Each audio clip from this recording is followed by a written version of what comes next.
본다면 이스라엘이라는 나라는 사사가 다스리던 그런 나라였습니다.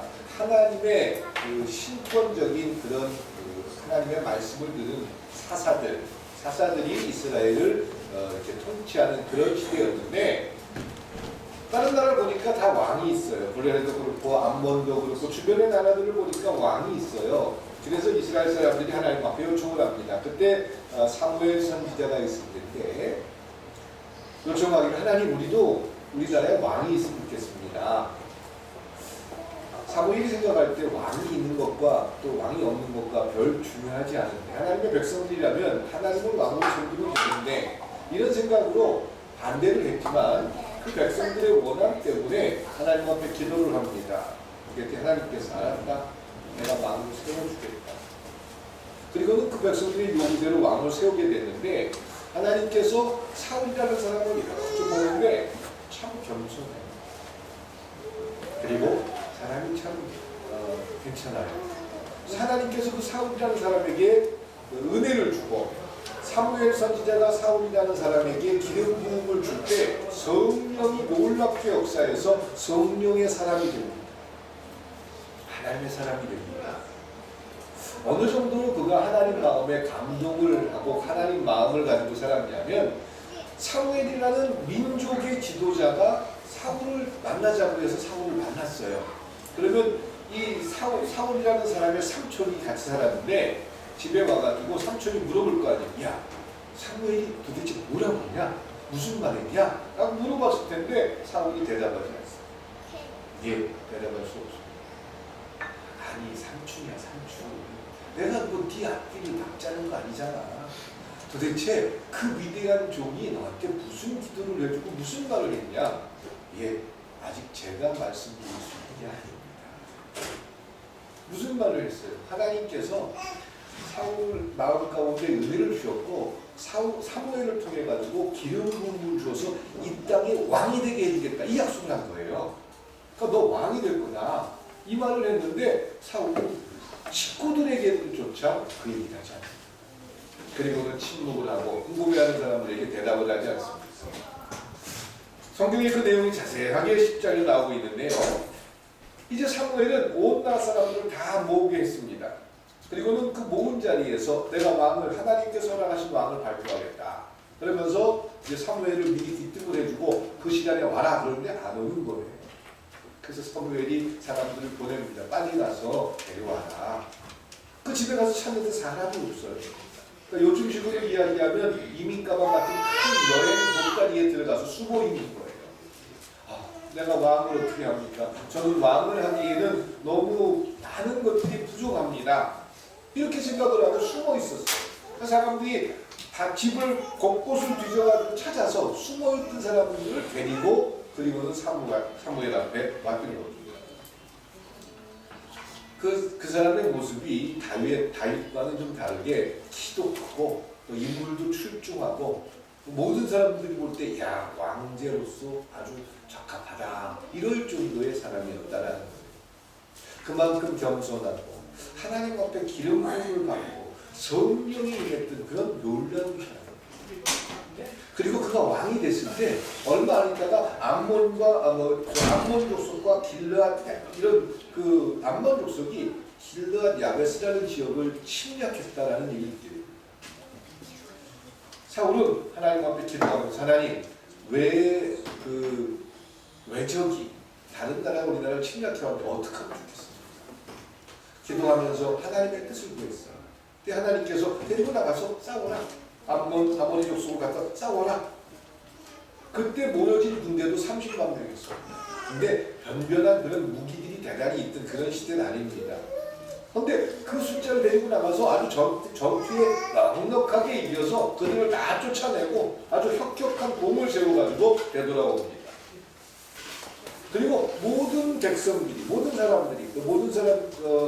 이스라엘 사람들이 왕을 칭송하고 잔치를 벌이고 축하하는 그런, 하나님이 참 기뻐하고 이뻐하는 왕이었습니다. 중요한 것은요, 성령께서 함께하는 사람이었다. 성령께서 함께하는 사람이었다면 그가 하나님 앞에 갈 때까지 흔들리지 않아야 되는데 역사는 그렇지 않습니다. 사울 왕은 하나님의 신이 떠난 사람이 되었습니다. 그리고 아들이 죽고 또 아버지도 비참하게 죽음으로 하나님의 신을 거부한 일로 나타나는 그런 현상을 우리에게 경고하고 있는 것입니다. 저 자신도 요즘 기도하는 제목은 저는 하나님께서 크게 사랑하시고 은혜 주신 분이다. 은혜 주신 그런 하나님의 사랑을 받고 있다. 이것을 이야기하는 게 아니라 어떻게 하면 성령을 근심케 하는 일을 하지 않을 수 있을까? 이제 감리사의 임기가 이번 4월 달이면 다 끝나게 될 겁니다.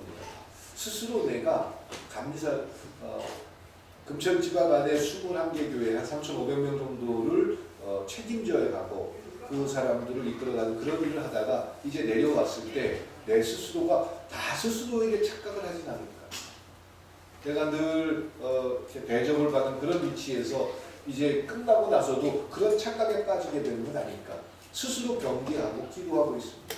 이제 임기를 마치고 나서는 다시 금천지방 안에 한 교회의 목사로서 모든 분들을 섬기고 존경하는 그런 자세로 저는 그래서 제가 저 자신을 두려워하기 때문에 제가 상석에 앉아본 적이 없었던 것 같아요. 그래서 식사를 하거나 무슨 자리에 갔을 때 가능하면 우리 이제 나이 어린 그런 전사님들 또 이런 분들하고 식사를 하려고 애를 썼지 무슨 감리사 자리가 실은 있긴 있어요.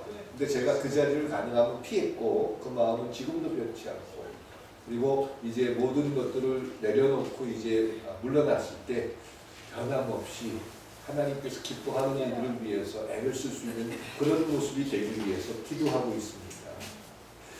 은혜를 받았고 성령을 충만했기 때문에 변하지 않을 것이다. 하나님은 절대로 나를 놔둘 것이다. 그렇지 않다는 거죠. 이걸 우리는 고민해야 한다는 겁니다. 사울이라는 사람이 어떤 사람이었어요? 하나님 마음에 들었던 사람이고 참 겸손한 사람이고 그리고 모든 사람들이 칭찬할 만한 사람이었어요. 그래서 왕이 됐고 또 그를 통해서 능력이 나타났고 왜 다른 나라와 전쟁에서도 혁혁한 공을 세우면서 아주 모든 사람들이 칭송하는 사람이었어요. 그런데 그 성령이 함께하는 놀라운 일이 지속된 게 아니라는 거죠.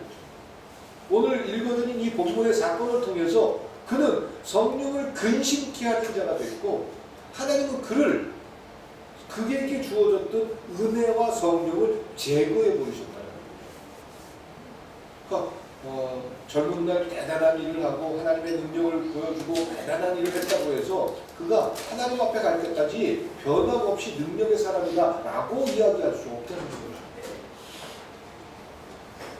대단한 일을 했던 어떤 그런 목사들도 최종적으로 참 하나님 앞에 부끄러운 일을 당하는 그런 경우도 있을 수 있다는 걸 경계해야 된다는 거죠.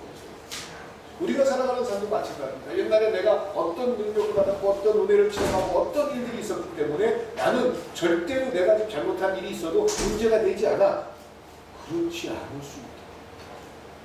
그래서 오늘 이 사울의 역사를 통해서 사울의 시간들을 통해서 우리가 무엇을 경계하고 어떤 과정을 통해서 성령이 제하여지는지 구체적으로 우리가 경험할 수 있다면 알 수 있다면 우리는 그렇게 나타나는 우리의 현상들에 대해서 대적을 해야 된다.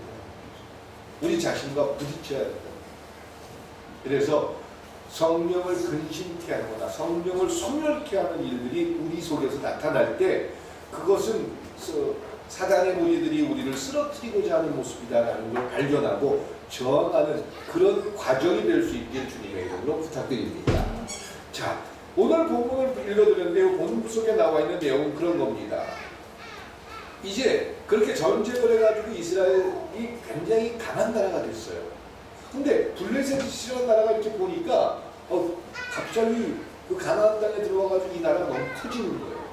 근데 블레셋이라는 나라는 그 당시에 나중에도 나오지만 이스라엘과 앙숙이 돼가지고 뭐 골리앗이라는 장군이 나오고 그런 정도로 이렇게 서로 비등비등한 힘을 가지고 있는 그런 나라인데 거기는 칼과 창이나 이런 것들이 다 있었어요. 그러니까 문화가 굉장히 발달한 거죠. 가나안 땅에서 쫓겨났던 그런 사람들이 다른 곳에 가서 이제 살게 됐는데 그들이 가지고 있는 문화 속에는 이 칼과 창이 있었어요. 근데 그러니까 단적으로 예를 들고 왜 30만 명이 전쟁하러 나갔다가 다 도망가고 600명만 남게 되느냐면 이스라엘 사람들은 칼하고 창이 없어요. 화살도 없고. 그런데 블레셋은 마병이 있어요. 말을 타는 창을 들고 있는 마병이 있고 화살 부대가 있고 전투 부대가 있는 거예요. 갑옷이 있고. 그런데 이스라엘의 군사는 칼 든 사람이 딱 두 사람이에요. 사울 왕하고 아들 요나단 말고는 그 칼도 얼마나 소중했으면 칼을 들고 쫓아다니는 족이 있을 정도예요. 그러니까 칼 한 자루가 제대로 없었던 거예요. 나무떼기로 만들어 있는 거 몽둥이 들고 나가서 뭐 농기구를 갖고 나가서 싸우고 여기 곡괭이를 들고 나가서 싸우고 이런 수준의 군대니까 블레셋이라는 대단한 그 군사 위용과 말을 타고 갑옷을 입고 창과 칼을 들고 화살을 들고 오는 그런 사람들이 쫙 전쟁을 하러 온다니까 이스라엘 사람들이 얼마나 무서웠겠어요. 그래서 사울왕 말 듣고 30만 명이 모였는데 며칠 사이에 다 도망가고 오늘 최종적으로 남은 600명만 남은 거예요. 다 도망. 도저히 싸워서 이길 수 없어요. 사울 왕에게 있어서 의지하고 바라봐야 할 것이 하나님인데 그래서 그는 사무엘에게 요청을 합니다. 우리가 전쟁을 하게 생겼습니다. 그래서 군사들이 다 모아졌는데 어떻게 하면 좋습니까? 물어봤더니 사무엘이 기다려. 내가 7일 내에 가겠다. 그러니까 기다려. 내가 지금 하나님의 어떤 일을 하느라고 지금 당장 할 수 없고 7일 이내에 전쟁을 하지 않을 거다. 그러니까 하나님의 말씀을 신뢰하고 7일을 기다렸다고. 사무엘 선지자가 그렇게 얘기하고 7일 후에 가기로 했어요. 7일 동안에 일어난 사건입니다. 적들은 점점 근처로 온다는 얘기가 들려지고 있고 아직 전쟁을 시작하지 않았어요. 전쟁을 했다. 그래서 침략을 받았다. 그래도 문제가 될 수 있는데 아직까지는 대치 상황이라는 거예요. 7일은 사울왕이 생각하는 7일, 사무엘이 선언한 7일이 같은지 다른지 좀 모르겠어요. 그런데 그 7일이라는 시간이 사울이 생각하는 7일이라는 시간이 흘렀다고 스스로 판단을 하는 거예요. 그리고는 사울왕이 딴 걸 한 게 아니에요. 전쟁을 하기 전에 하나님 앞에 예배를 드리는데 그 예배 진례를 왕이 하는 거예요. 그게 얼마나 큰 죄일까? 이런 고민을 할 수 있어요. 그런데 사무엘이 딱 도착해서 보니까 예배를 드리고 있어요. 근데 그 국가의 예배를 드릴 때 예배를 이끄는 인도자는 사무엘이었는데 그 왕의 복장을 하고 나와가지고 예배를 자기가 진례하고 있어요. 사무엘이 깜짝 놀랐어요. 아니 왕이시죠. 왜 이렇게 하셨어요? 이건 이래서는 안 되는 겁니까? 하나님의 결정과 하나님의 인도를 거부하는 겁니다. 이 부분이 하나님께서 인정할 수 없는 부분이었다라는 거예요. 자기 스스로가 하나님이 되어버린 거예요. 그렇게 하나님께서 함께하고 하나님께서 도와주시고 하나님의 복을 시작하는 그런 사람이었는데 자기식으로 해석을 한다는 거예요. 나타나는 식으로. 그리고는 선지하고 보고 내가 왕인데 그리고 이유도 충분해요. 사무엘이 늦게 오지 않았습니까? 일찍 왔으면 됐지. 그리고 지금 상황이 어떻습니까? 지금 전쟁하기 직전입니다. 아니 내가 하나님 말씀을 안 듣는 게 뭐가 있습니까? 전쟁하기 전에 전쟁은 하나님에게 속했다라고 선지자가 얘기해서 이 전쟁에 이기려면 하나님 앞에 예배하고 전쟁을 해야 된다는 걸 알아서 예배를 드리긴 드리는데 지금 전쟁이 코앞인데 선지자 안 오고 그러면 예배를 안 하고 전쟁을 할 수 없지 않습니까? 예배를 드려야 되는데 사람이 없으니까 내가 하면 되는 거 아닙니까? 이것이 성령을 근심하게 한 일이고 하나님을 신뢰하지 못한 모습이고 그리고 그 일들로 시작해서 그는 하나님의 영이 떠나게 되는 그런 결과를 그의 삶에서 보게 될 것입니다. 예배 한번 그렇게 인도했다고 해서 그게 그렇게 큰 잘못입니까? 우리는 이런 생각을 할 수 있어요. 그리고 그게 뭐 그렇게 대단한 겁니까? 라고 생각할 수 있는데 하나님은 사울 왕에게 가장 요구하는 것은 순종이었어요. 하나님의 말씀이 그의 삶의 기준과 원칙이 되길 원했던 겁니다. 그리고 그랬던 사람이에요. 하나님의 은혜가 임하니까 하나님의 능력이 임해서 그가 했던 것은 대단한 싸움꾼이 돼가지고 능력이 나타나서 칼로 휘두르고 수천 명이 죽는 그런 게 아니라 하나님의 능력이 임하고 은혜가 임해서 하나님이 믿어지기 때문에 하나님의 말씀에 순종하고자 하는 삶을 살았다는 거예요. 전쟁을 하러 가기 전에 기도했고요. 그리고 하나님의 결정을 기다렸고요. 그렇게 해서 전쟁을 해서 이겼습니다. 전쟁을 이긴 경험이 있어요. 그러면 그 경험을 가지고 그 마음속에 성령께서 주는 마음에 순종을 해서 지금 당장 눈앞에 보여있는 그런 위기 속에서 하나님을 신뢰한다면 하나님의 말씀을 붙들고 기다렸어야 되는데 기다리지 않았다.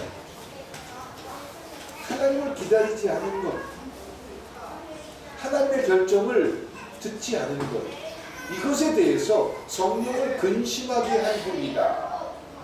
하나님의 마음을 하나님의 말씀에 순종하지 못한 일들이다라고 결정을 하신 겁니다.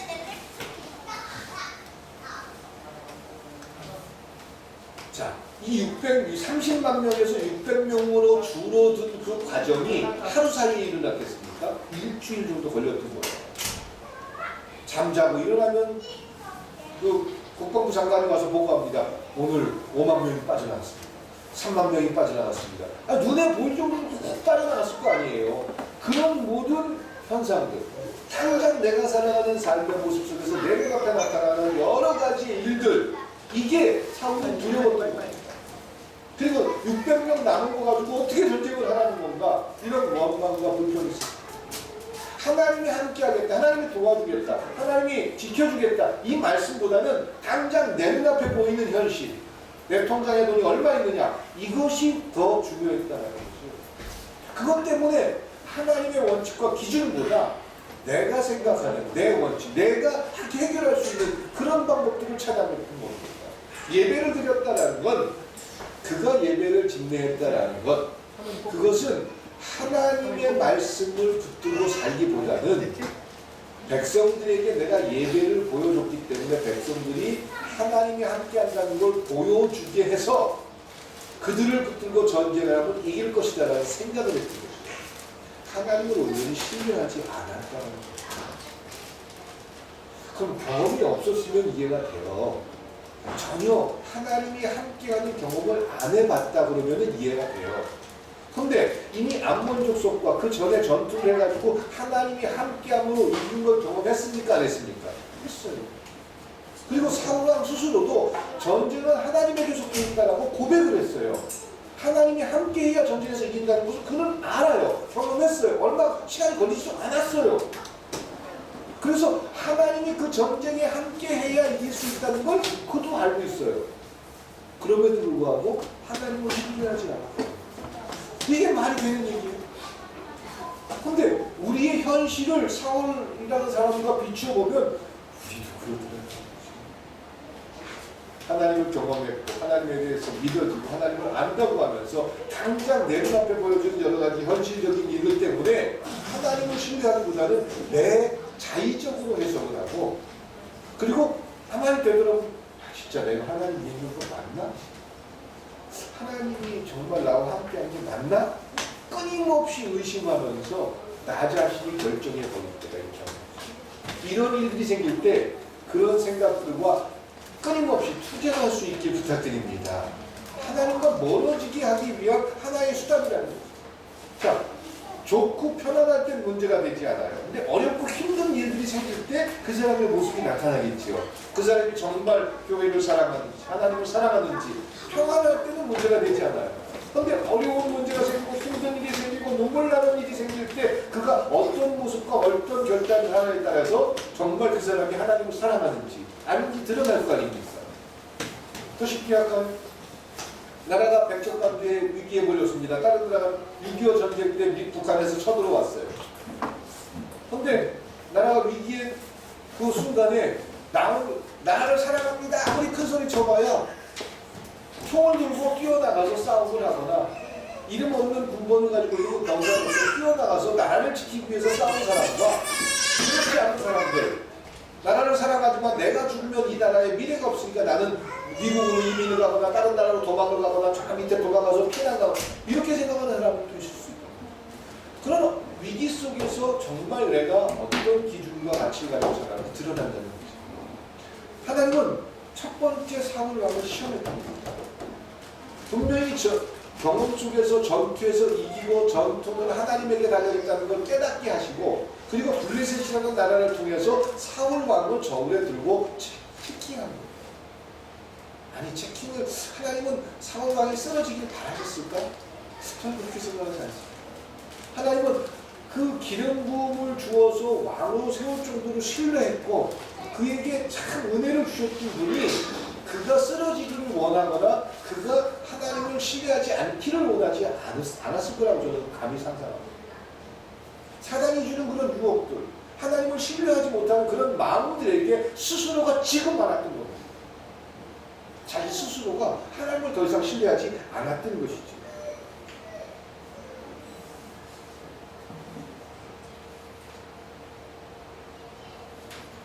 예. 그래서 하나님의 뜻을 저버리고 자기 결정을 해서 그는 하나님에게, 그러면 하나님이 그거 하나 때문에 사람을 그렇게 낳았나? 그거 한번, 아니, 이제 이런 비유를 참 많이 들잖아요. 사울 왕은 제사를 자기 마음대로 지낸 것 때문에 하나님이 그를 이렇게 버렸다면, 아니, 다윗은 사람을 죽이고 남의 여자를 빼앗고 그러는데 그건 용서해주고, 예배 하나 인도한 것 때문에 그렇게 한다면 너무 이거는 잘못된 거 아닙니까? 이렇게 생각할 수 있어요. 그래서 다윗과 사울을 비교해서 굉장히 혼란스러움을 가질 수가 있어요. 근데 제가 오늘 그 문제를 이제 해결해 드리면서 다음 주에 여러분들이 소개 시간에 토론할 수 있는 그런 근거를 만들어 드릴 텐데, 그 사건으로 말미암아 하나님의 신이, 성령의 은혜가 사울에게서 떠나가기 시작했어요. 완전히 떠나가기 시작했어요. 떠나갔다는 것은, 하나님이 준 은혜가 떠나갔다는 것은 우리 삶에서도 경험할 수 있어요. 하나님이 믿어지지 않고 내가 붙들지 못하기 때문에 이제 그걸로 끝나면 되는데, 그 상황에서 계속 진전되고 있었다라는 거죠. 그러니까 마음속에서는 하나님이 안 믿겨져. 근데 하나님을 안 믿는다, 난 못 믿는다, 이 말은 못 하겠는 거예요. 그래도 이스라엘의 왕 아니에요. 그러면 왕답게 하나님을 믿는 걸 보여주기 위해서 그 다음에 사울이 취한 태도를 보면 어떻게 변형되는지 나타날 수 있다. 첫 번째, 사울의 삶을 가만히 보면 그런 일이 있고 나서 이제 블레셋과 전투를 취할 때 그의 자세가 나오는데 율법적인 사람으로 변해졌다. 율법주의적인 사고를 갖기 시작합니다. 무슨 말이냐면, 하나님을 믿고 성령께서 마음 가운데 은혜를 주실 때는 율법과 상관없이 하나님이 주는 마음들 때문에 무언가를 결정하고 자유스럽고 행복할 수 있었는데, 그 마음을 잃어버리기 시작하고 사단이 주는 마음 때문에 혼란스럽기 시작하니까 율법을 내세워서 자기가 지키는 율법 몇 가지를 가지고 자기는 의로운 사람으로 탈바꿈하면서 다른 누군가를 평가하면서 자기는 신앙생활을 잘하는 사람으로 인정받고자 했다는 거죠. 율법주의자가 됩니다. 율법을 지키는 거 잘못됐다, 율법을 지키지 마십시오, 이 말씀을 드리는 게 아닙니다. 율법을 이용해서 자기는 올바로 가고 있다, 그렇게 스스로 위로받고 싶은 거예요. 그러니까 인본주의적인 신앙이 되는 거죠. 내 생각을 자꾸 내세우는 겁니다. 자, 그 다음 역사를 보면 어떤 일들이 생기냐면, 이제 블레셋과 전투를 시작합니다. 근데 아들 요나단은 참 용맹스러운 장군이에요. 아들이 와가지고, 아버지, 사무엘이 도착해서 기도를 했고 예배를 드려서 다시 이제 번복을 해가지고 이제 전투를 할 수 있는 그런 기회를 부여받아가지고 이제 전투를 하는데, 요나단이 와가지고, 아버지, 이제 내가 그 군사들을 어느 정도 데리고 저 야간에 저 사람들이 밤새 왔으니까 힘들고 피곤할 테니까 야간에 야습을 하겠습니다. 그러면서 밤중에 이제 하나님께서 혼란스럽게 하고 천둥 번개를 치게 해가지고 시끄럽게 만들어가지고 그 진이 이제 흔들려 있을 때 야습을 해가지고 블레셋 사람들, 수많은 사람들을 죽이기 시작했어요. 그러면은 물 들어올 때 노를 져라, 이런 말처럼 승기를 잡았을 때 몰아붙여야 되잖아. 그래가지고 사울이 이제 그 야습이 생겨가지고 저 적진이 막 혼란스럽고 막 이럴 때 이쪽에서도 군사를 동원해가지고 다시 이제 전투를 해가지고 막 싸움을 하는 거예요. 근데 사울 왕이 명령을 전달하기를 이 싸움에 승기를 잡았으니까 먹지도 말고 싸움을 계속해라. 먹는 시간을 줄 수가 없다. 먹지 말아라. 먹지도 말고 싸움을 해라. 이렇게 명령을 했어요. 그리고 그 먹지도 않고 열심히 싸우는 게 하나님의 뜻이다. 이렇게 결정을 하면서 선언을 해버렸어요. 그러니까 하나님을 자꾸 이용하기 시작했다는 거죠. 그런데 재밌는 건 요나단은 적진에 그 야습을 하러 들어갔기 때문에 그런 사울왕의 명령을 들었습니까? 못 들었습니까? 못 들었어요. 그냥 요나단은 자기 부하들하고 같이 그냥 열심히 전투만 하고 사람들 막 혼란스럽게 만드는 그런 일을 하다 보니까 너무 힘들고 배고픈 거예요.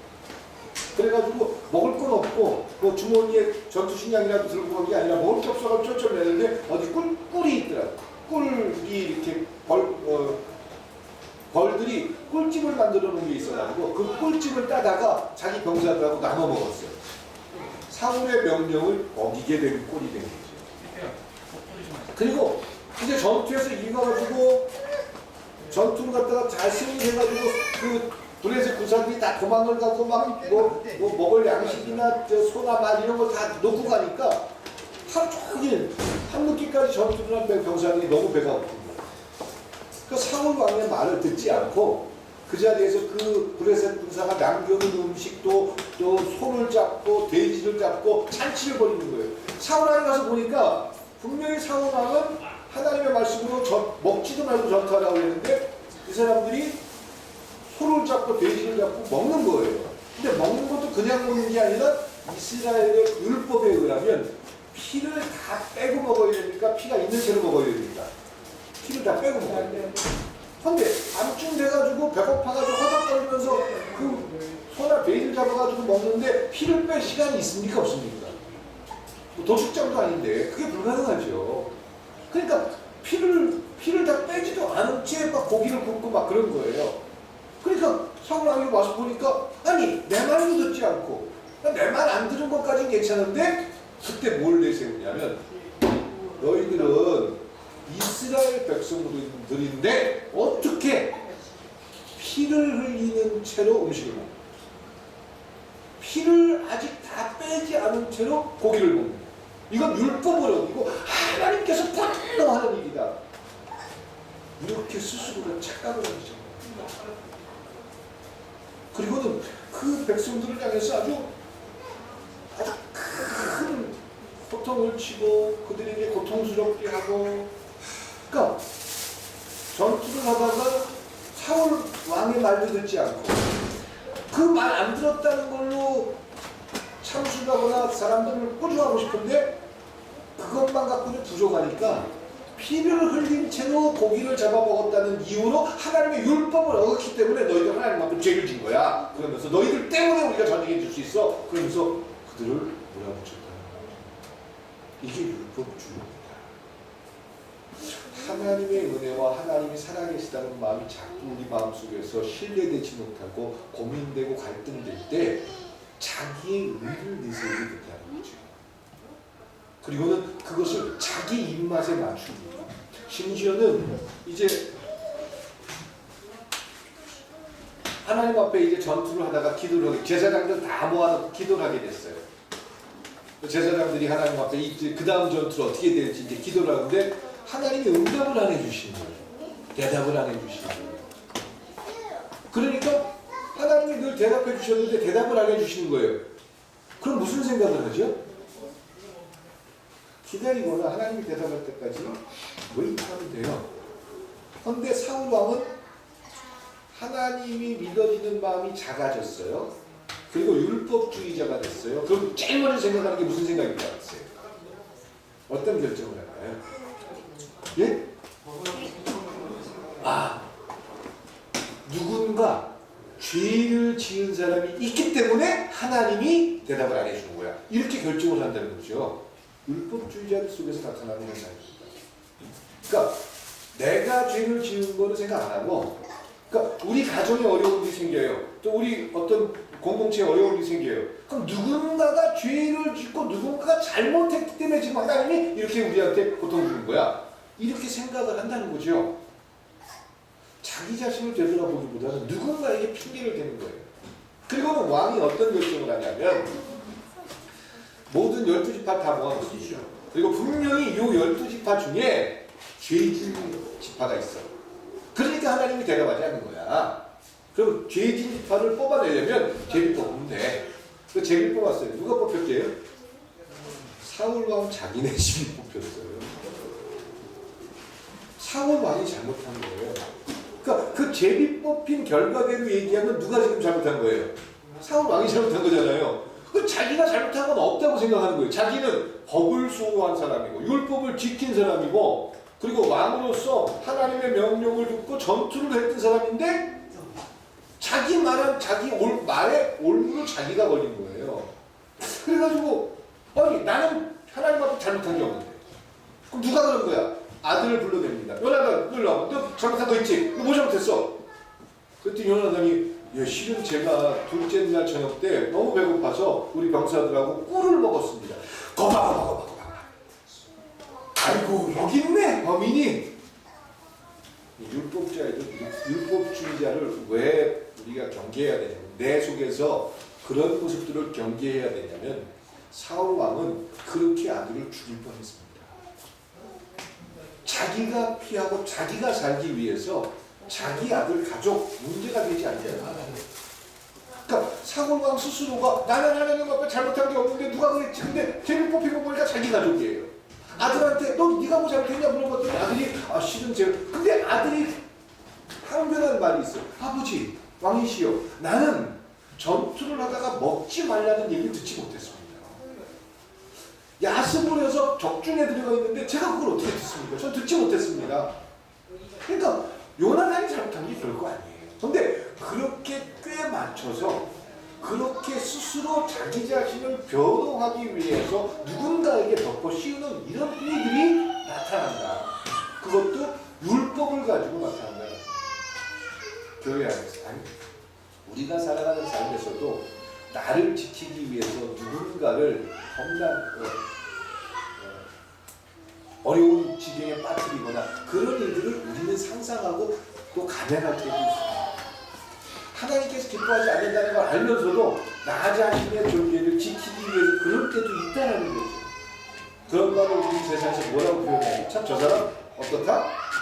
야비하다 이런 말을 참 예, 하나님이 믿어지지 않을 때 성령이 우리 속에서 떠날 때 나타나는 그런 현상들이다라는 거예요.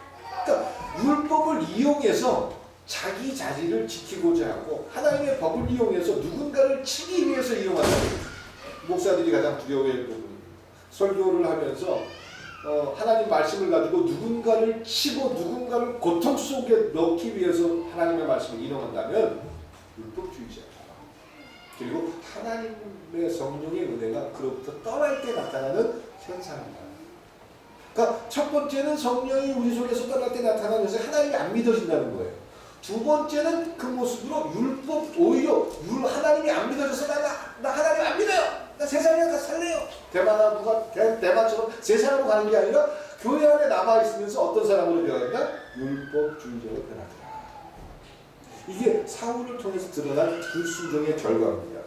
세 번째로 나타나는 현상인데 그리고 나서 나타나는 현상은 분별력을 잃어버리게 됩니다. 분별력을 잃어버린 채 양심의 화인을 맞게 됩니다. 그러면 분별력을 잃어버리고 양심의 화인을 맞게 됐을 때 나타나는 우리 삶의 현상들이 뭐냐면 질투하는 마음이 생깁니다. 그러니까 남녀 간에 뭐 질투하고 이런 것만을 이야기하는 게 아니라 누군가를 미워하고 누군가 때문에 내가 어려움을 당한다라고 핑계를 대려고 하고 이게 하나님의 영이 내 속에서 자꾸 빠져나갈 때 드러나는 그런 과정이다. 나중에 사울은 어떻게 됩니까? 악신이잖아요. 사단에게 마음을 빼앗기잖아요. 그래서 고통이 너무 힘들고 어려워서 누가 와서 하프를 켜고 노래를 하죠? 다윗이 와가지고 하프를 켜고 노래를 하면 악신이 그를 지배하지 못하는 거예요. 편안하다가 그리고 그 편안한 마음을 잃어버리면은 다윗을 죽이려고 하고 그리고 다윗이라는 자기 사위임에도 불구하고 그 다윗을 시기하고 질투하는 거예요. 자기 아들이 아닌 다윗이 왕위를 물려받을까봐 시기한 게 아니라 자기보다 하나님에게 인정받는다라는 것을 느끼기 때문에 그걸 시기하고 질투했던 겁니다. 다시 말해서 마음속에서 하나님을 신뢰하고 하나님이 살아계신 분이다라고 의지하는 사람이라면 그렇게 못하잖아요. 우리가 정말 부끄러운 결정을 하고 부끄러운 행동을 하고 내가 목사인데 내가 왜 이러지? 이런 일도 저도 있습니다. 제가 생각하다가 이건 아니 아이고 주여 이러면서 내 가슴을 칠 때가 참 많습니다. 아이고 주여 이렇게 양심의 화인을 받고 잘못된 결정이 내 머릿속에서 가득 차는 거는 성령을 근심케한 모습의 결과입니다. 단순히 당장 내 눈앞에 보이는 이익을 위해서 결정하는 어떤 일들, 생각들 때문에 하나님을 근심케 할 수 있고 그 근심케 하는 걸로 끝나는 게 아니라 내 마음속에서 그래서 나 자신을 변호하고 나 자신을 사람들 앞에서 증명하기 위해서 더 율법적으로 나는 이런 법을 잘 지키잖아요. 나는 이런 일을 잘하잖아요. 이걸 자꾸 내세우더라고요. 그리고 그 다음 단계에 나타나는 게 스스로 마음속에서 양심, 분별력을 잃어버립니다. 내가 어떤 자리에 있어야 할지, 내가 어떤 일을 해야 할지, 어떤 말을 해야 할지. 그러니까 내 감정의 마음을 빼앗긴 채 내 입에서 자꾸 어떤 말들이 나오게 되면 괜찮습니까? 그러면 안 됩니다. 안 되죠. 그거는 끊임없이 나 자신과 싸워야 되는 겁니다. 아니 살면서 내가 하고 싶은 대로 말도 못해? 이거 그리스도인은 이런 걸 하면 안 돼. 이런 생각도 우리 벗어던져야 돼. 하나님 앞에 서 있기 때문에 함부로 할 말이 있고 해서는 안 되는 말이 있다는 사실 기억하시기 바랍니다. 하나님이 듣고 계셔요. 내 기분과 감정대로 말하면 됩니까? 안 됩니까? 안 되잖아요. 그것도 자연스럽게 못해? 이건 하나님에게서 무지할 때 나타나는 거죠. 끊임없이 성령께서 그럼 성령 하나님께서 우리 마음속에서 누군가 저주하고 막 입에서 비난하는 그런 말을 생각나가지고 그런 말 하고 싶을 때 성령 하나님께서 그래 너 오늘 속 시원하게 그렇게 풀어라 그러시던가요? 그런데 그걸 풀어낸다고 해서 내 마음이 속 시원해지고 그런 문제가 해결되나요? 아니에요. 만약에 누군가를 비난하는 말을 제가 했어요. 근데 그 사람이 지나가다 듣게 돼. 그러면 어떤 일이 생길까요? 이건 걷잡을 수 없는 관계의 깨짐이 되어 있습니다. 오늘 말씀의 제목처럼 불순종을 통해서 나타나는 결과물들이 이럴 수 있다. 우리가 살아가는 삶. 그래서 하나님이 주는 생각이 어떨 때는 우리를 좀 힘들게 할 수도 있고 또 어떨 때는 정말 결단을 해야 하는 그런 일들도 있을 수 있지만 그 마음이 내 속에 아직 유지된다면 먼저 감사할 수 있길 축원드립니다. 여러분들 신앙생활하면서 이 사울은 나중에 들어서는 고민하고 갈등하는 시간이 있었을까요? 없을까요? 없어졌다는 거죠. 왜? 판단력을 잃어버리니까. 근데 여러분들 마음속에서 고민하고 갈등하면서 하나님 난 왜 이러지? 이런 생각을 아직은 갖고 있다면 아직 가능성이 있는 거죠. 그럴 때 하나님 향해 설 수 있길 축원드립니다. 그걸 벗어던지고 하나님이 기뻐하는 결정을 포기하게 될 때 우리는 최종적으로 분별력을 잃어버립니다. 율법주의자 그런 모습이 우리 속에서 우리는 경험할 수 있죠. 그런 거 좋은 거 아니니까 경험하지 마세요.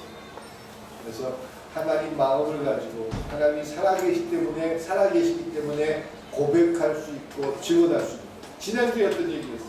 하나님 살아계시다는 말씀드렸어요. 하나님 우리를 기대하고 계시잖아요. 하나님 우리를 붙들고 계시잖아요. 그 살아계신 하나님이 나와 함께한다는 사실이 내 삶을 이끌어가고 지배하게 할 수 있길 축원드립니다.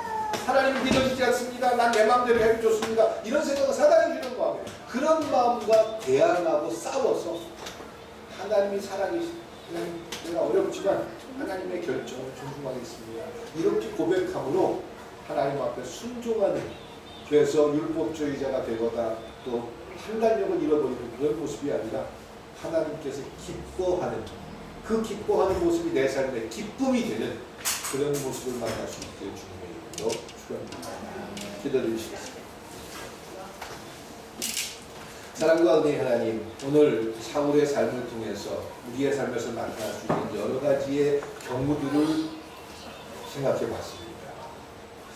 되돌아보면 저희도 성령을 근심케 함으로 이 사울에게 나타나는 현상들이 우리의 삶에서도 나타났다는 것을 고백하고 이 시간 저희의 부끄러움들을 내려놓고 회개합니다. 하나님, 더 이상 성령을 근심하게 하는 삶이 되지 않기를 소망합니다. 하나님의 뜻과 하나님이 주는 마음들 때문에 우리의 삶이 새롭게 결단하고 하나님의 기대 속에 살아가는 저희가 될 수 있도록 축복하여 주시옵소서. 순종이 제사보다 낫다는 그 귀한 말씀, 우리의 삶의 놀라운 원칙과 기준이 되게 하여 주시옵소서. 예수님의 이름으로 기도드렸습니다.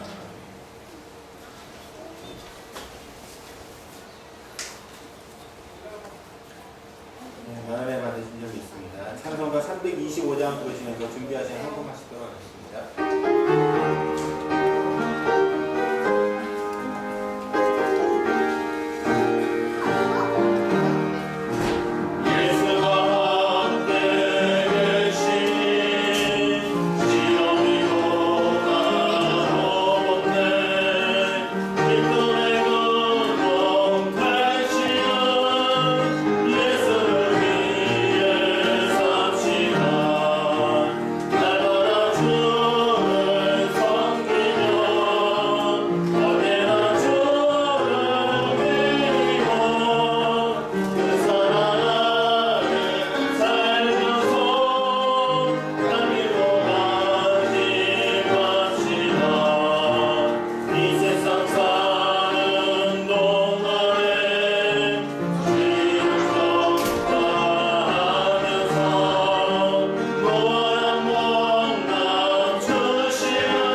윤성근 집사님 10종 드렸습니다. 김희주 11종 드렸습니다. 윤성근 집사님 3종 드렸습니다. 하나님, 하나님 앞에 살아가는 저희의 삶의 고백이 늘 정직하고 최선일 수 있기를 소망합니다. 저는 세상과 함께 살다 보니 종종 타협하고 하나님 앞에 부끄러운 결단과 고백을 할 때도 참 많습니다. 그런 저희의 삶에서 하나님의 것을 하나님께로 둘 수 있는 그런 귀한 은혜를 허락하셔서 참 감사합니다. 11조의 예물, 선교의 예물, 또한 주정원금을 드리기 위한 예물들 위해 그 하나님의 마음이 더욱더 임하게 하여 주시옵소서. 예수님의 이름으로 기도드렸습니다.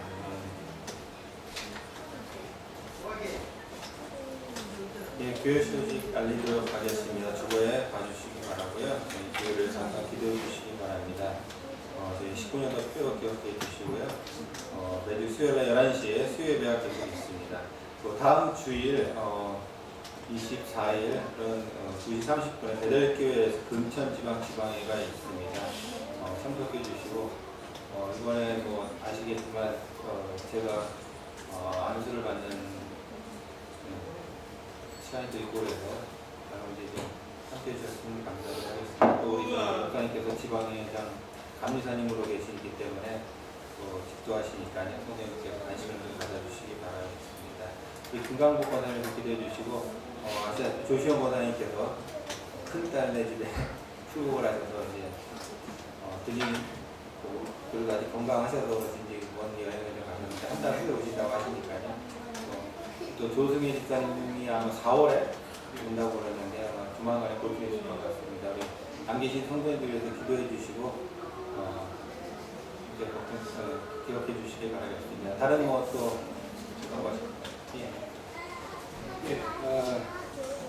오늘부터 수정을 잠깐 할게요. 지방에는 3시부터 시작입니다. 저는 2시 한 20분까지 가야 되는데 3시부터라는 걸 좀 참고해 주시고, 그리고 지방회 때 우리 장로님 안수를 받는데 우리 품위 있는 교회에게서 굉장한 축복이고 또 자랑스러운 일입니다. 또 좀 더 자랑스럽게 한다면 또 장로님들 중에서 제일 또 유능하고 또 똑똑하고 또 능력 있다고 해가지고 3분이 안수를 받는데 답사를 하기로 되어 있습니다. 그래서 우리 장로님이 격려사를 하는 목사님이 계시고 답사를 또 장로님이 하실 거고, 강단 위에 우리 장로님, 우리 권사님, 집사님 이렇게 올라가셔서 앉아서 계실 거고 안수를 받을 거니까 우리 성도님들 축하해 주고 또 참석해 주시기 바랍니다. 오늘부터 교회 학교 예배가 이제 시작될 거고요. 속회 예배는 지난주에 말씀드린 대로 특별로 속회 예배를 진행해 주시기 바랍니다.